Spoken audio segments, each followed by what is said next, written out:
Dylan, how more comfortable and how much of a display of the connection between you and your receivers was Friday's performance?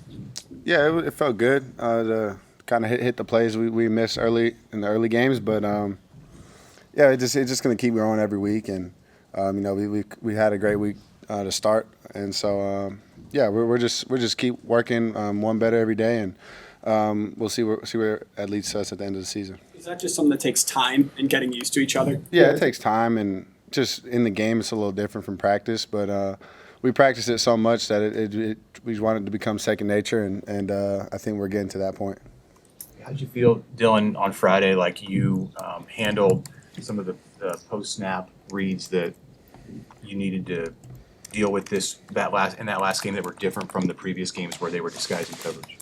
Yeah, I think we handled it very well. Coaches gave us, the right tools to beat the defense. Pretty much saw everything that they had coming at us, and I think that just goes back to our coach preparing us and having the right game plan in place for us to be successful out there. What's the lesson or the takeaway from how overtime played out now that you've looked back on the film? Yeah, there was just I think second play, just missed Zay, and something to learn from. Obviously, first overtime, and that's not an excuse. We got to make the plays. But I mean, we'll have another overtime game. Hopefully not anytime soon, but we'll be ready for the next one when that comes. For you, what are the challenges going on the road for the first time? You've had 4 at home, now going on the road as a starter for the first time.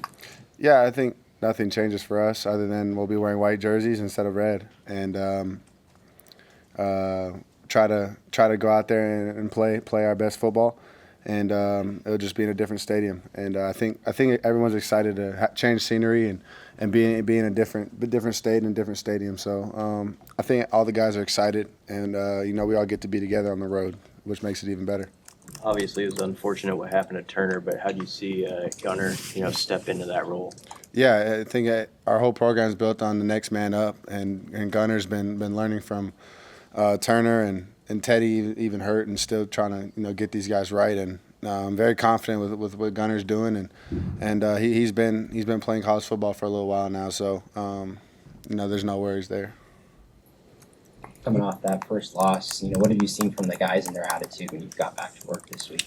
Yeah, we just got back to who we are. Kind of drifted from what we really stand for in our program, and kind of nipped us in the butt. And I think it's good. I know our team will respond very well. Just the last, playing on Friday kind of sucks. Even especially losing, you got Saturday and Sunday to kind of just dwell on it and think about it. But once we got in, yesterday and today, we just, we got back to the basics and to do what we do is play Husker football. You took more hits in that game than the first 3. Mm-hmm. How did your body respond, and how does your training, year-round, prepare you for 4 games, 4 weeks when you haven't taken a hit in a while? Yeah, we had another day to recover, so use that as a benefit. But no, I mean, you prepare. That's what you train all off season for, is to get hit in the big games. And yeah, my training all year round, I think helps us. I call it being bulletproof. You try to be able to play as long as you can at the best level you can. So just that's the intent behind all our training that we do, and then all the extra stuff, the stretching, the different movements that I do. But yeah, I think our O-line protected well, and with the defense they played, it just allowed them to get some pressure, and that's football, and you gotta stand in there and make throws. Dylan, what's your early evaluation on Purdue's defense? Yeah, I think they play really hard. The coordinator actually came from Illinois, so similar traits there. Obviously, being on the road, be different scenery. That's just an outside distraction that we won't focus on. But yeah, I think they play really hard. They have dudes, and we got to be very smart on how we attack, and we just got to go out there and win.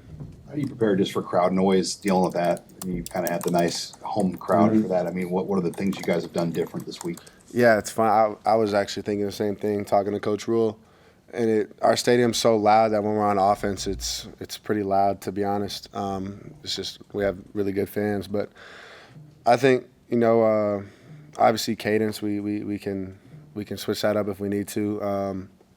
But no, it's just all around execution and everyone being on the same page. So I don't expect anything different from our offense, and I know our guys will be ready to respond and get back on track.